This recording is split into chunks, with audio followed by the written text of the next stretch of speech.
On 8th November, Indian government imposed ban on 500 and 1000 rupee notes to curb black money and fake currency. But this ban created chaos. On 13th November, I had tweeted some suggestions to RBI, Arun Jaitly, Honorable PM and PMO with a subject line, Rupees 2000 per week of withdrawal limit can tackle the demonetization better. You can see in my tweet, I had suggested for no exchange, only deposits of old rupee notes, special privileges for marriages, deaths and hospital emergency cases, and no barrier of rupees 2.5 lakh for auditing. These measures were adopted by government and RBI later. In this video, I am going to prove with data that how I arrived at a figure of rupees 2000 per week for November and rupees 3000 per week for December could help the demonetization better. To make sure that most of the people have some money, I had suggested that cash withdrawal limit should be rupees 2000 per week. Let us see how I arrived at this figure 2000 per week. The banned 500 and 1000 rupee notes constituted 86% of total currency by worth, which was around 14.5 lakh crore.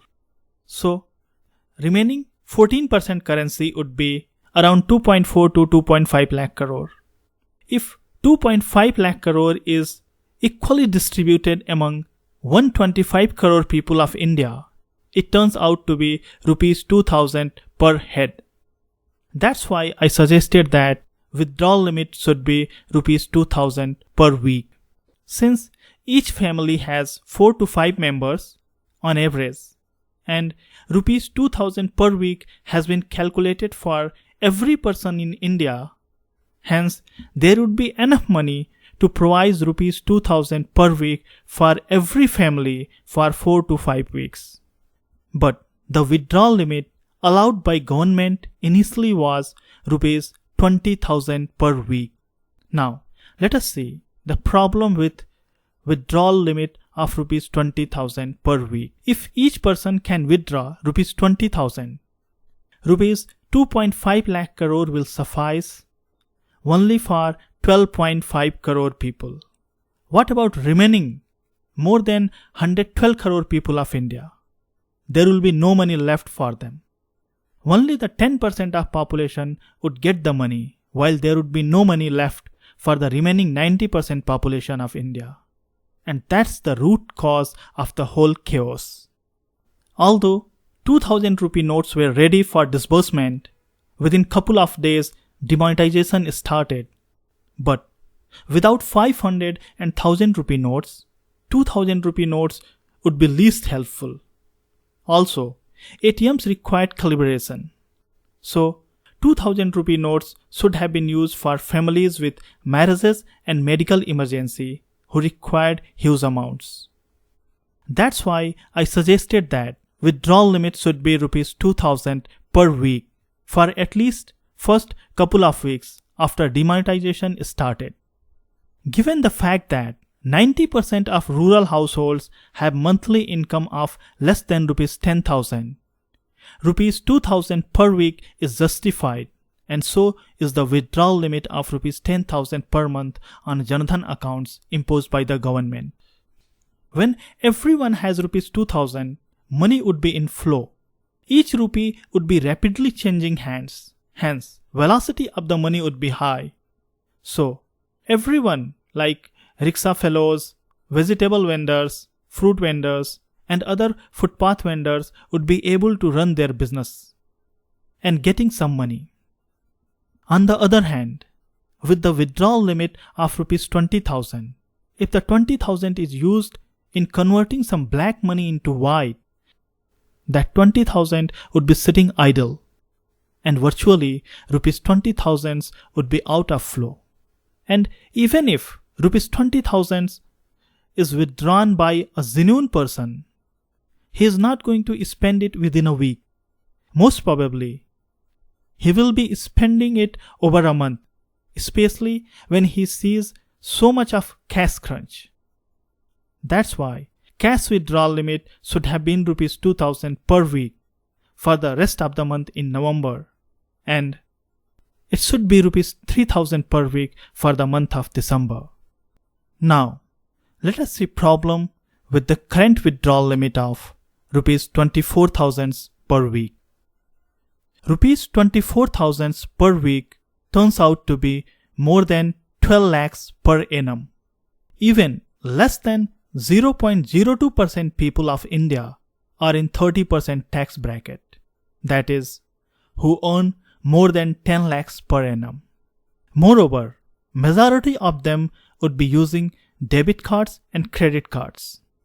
As far as farmers are concerned, use of demand drafts and postal orders should be encouraged for purchasing seeds, fertilizers, etc.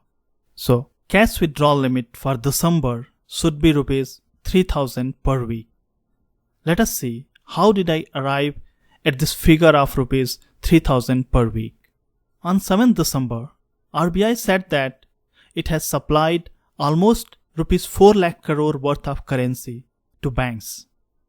The 2.5 lakh crore worth of currency of rupees 100, 50 and other smaller denomination notes which have been dispersed to the public, very few people are returning it back to the banks as deposits. It's almost negligible. So, only the newly printed currency would be available for December. Government has announced that each marriage family can withdraw rupees 2.5 lakh, that is 2.5 lakhs for groom's family and rupees 2.5 lakhs for bride's family. Hence, rupees 5 lakhs need to be dispersed for each marriage. In India, around 1 crore marriages happen a year. Hence, there should be around 8 lakh marriages in December. Out of this, 30% people who are below poverty line, they barely able to manage their both ends meet. So, they won't be spending 5 lakhs on their marriages.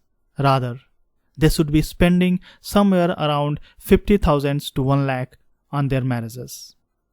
Similarly, 90% of the rural population and the similar proportion of urban population whose monthly income is less than rupees 10,000, most of them won't be spending rupees 5 lakhs on their marriages.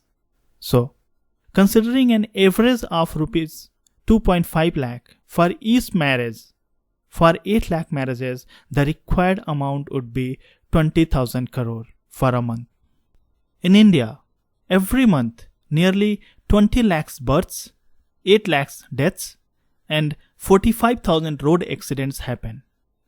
Considering the other serious medical emergency cases, there would be around 30 lakhs emergency cases who should get rupees 20,000 on urgent basis. Hence, rupees 6,000 crore would be required for emergency cases. Hence, rupees 20,000 crore for marriages and rupees 6,000 crore for emergency cases. That is, a total of rupees 26,000 crore would be required every month for families who need bigger amounts. Now, since smaller denomination notes of rupees 100, 50, etc. are not being returned to the banks, only the newly printed currency of rupees 4 lakh crore would be available for December.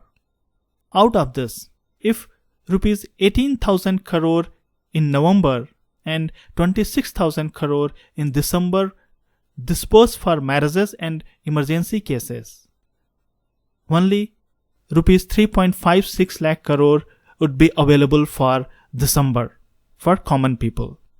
If this 3.56 lakh crore has to be evenly distributed among 125 crore people of India, it turns out to be 3,000.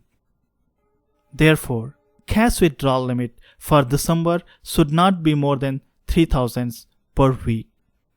Now, since each family has 4 to 5 members, there would be enough money to provide 3,000 per week to each family for 4-5 weeks. And it would make the demonetization process much better.